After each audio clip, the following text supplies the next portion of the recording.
అందరికీ నమస్కారం. మన ఈ మధ్య నిజామాబాద్‌లో మేము సంక్రాంతికి వస్తున్నాం ఈవెంట్ చేయడం జరిగింది. అది నిజామాబాద్ పట్టణంలో ఫస్ట్ టైం. ఇంతకుముందు ఎప్పుడు మన దగ్గర సినిమా ఈవెంట్స్ పెద్దగా జరగవు. అప్పుడు ఒకసారి ఫిదా సక్సెస్ మీట్ ఒకటిసారి పెట్టాము. మళ్ళీ సంక్రాంతికి వస్తున్నాం చేసాం. అంటే ఆ నిజామాబాద్‌తో నాకున్న అనుబంధం అలాంటిది. నిజామాబాద్ జిల్లా వాసిగా అక్కడ ఈ సినిమా ఈవెంట్ చేయాలని చేయడం జరిగింది. పోతే ఆ ఈవెంట్‌లో నేను మన కల్చర్‌లో ఉండే మన దావత్ గురించి, మటను, తెలగలు గురించి సంబోధించాను. నేను ఆ మాటలల్లో తెలంగాణ వాళ్ళని నేను అవమానించానని, తెలంగాణ నేను హేళన చేశానని కొంతమంది మిత్రులు కామెంట్స్ చేసి సోషల్ మీడియాలో పెట్టారని తెలిసింది. నా ఉద్దేశం అదే స్పీచ్‌లో లాస్ట్‌లో చెప్పడం జరిగింది. తెలంగాణ మన కల్చరు, మన దావత్తు నేను మిస్ అవుతున్నాను. సంక్రాంతికి 2 సినిమాలు రిలీజ్ అయ్యాక మన తెలంగాణ కల్చర్ దావత్‌ని నాకు చేసుకోవాలని ఉందని. సో, మన కల్చర్‌ని అభిమానిస్తాను నేను.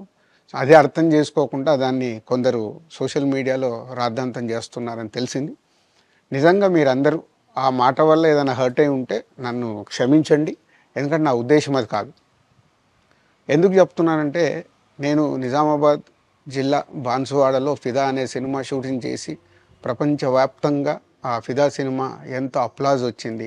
భానుమతి క్యారెక్టర్కి, మన తెలంగాణలో ఉండే కల్చర్కి ఆ సినిమా ఎంత ఒక ఫ్యామిలీ ఎమోషన్స్కి ఎంత విలువ ఇస్తామనేది చెప్పడం జరిగింది ఆ సినిమాలో. అది ప్రపంచవ్యాప్తంగా ఫిదా సినిమా ఎంత పెద్ద హిట్ అయిందో మీ అందరికీ తెలుసు. అలాగే బలగం అనే సినిమా తీసినప్పుడు తెలంగాణ సమాజం మొత్తం మమ్మల్ని అభినందించింది. తెలంగాణ ప్రజలందరూ ఆ సినిమాను ఆదరించి ఇది మా సినిమా అని గుండెలకు హత్తుకున్నారు. అన్ని రాజకీయ పార్టీలు ఆ సినిమాని అప్రిషియేట్ చేస్తూ మమ్మల్ని ప్రతి ఒక్క స్టేజ్ దగ్గర తీసుకెళ్ళి అభినందించారు అన్ని రాజకీయ పార్టీలు. సో, ఒక తెలంగాణ వాసిగా ఒక తెలంగాణని అభిమానించే నేను తెలంగాణని హేళన చేస్తానని ఎలా అనుకున్నారో నాకు తెలియదు. పోతే దాంట్లో ఏదైనా మీ కమ్యూనికేషన్‌లో తప్పుగా అర్థమైంటే నన్ను క్షమించండి. మీ మనోభావాలు ఆ కొందరు ఎవరైతే దెబ్బతిన్నాయని అనుకుంటున్నారో వాళ్ళందరికీ నా విజ్ఞప్తి, మీ మనోభావాలు దెబ్బతింటే నన్ను క్షమించండి. ఇప్పుడు నేను ఒక సినిమా ఇండస్ట్రీ ఫెటర్నీ నుంచి ఎఫ్‌డీసీ చైర్మన్‌గా అయ్యాను. సో, మీ అందరికి తెలుసది. సో, ఇటు సినిమా ఇండస్ట్రీకి, అటు ప్రభుత్వానికి మధ్యలో ఉంటూ సినిమా ఇండస్ట్రీకి అవసరపడ్డట్టుగా నేను అన్ని సహాయ సహకారాలు చేస్తూ ఈ హైదరాబాద్లో హెల్దీ వాతావరణము, తెలుగు సినిమాకి, తెలంగాణలో అభివృద్ధి చెందాలనుకునే యువతకి అందరికీ నేను ఉపయోగపడేలాగా ఉండాలి.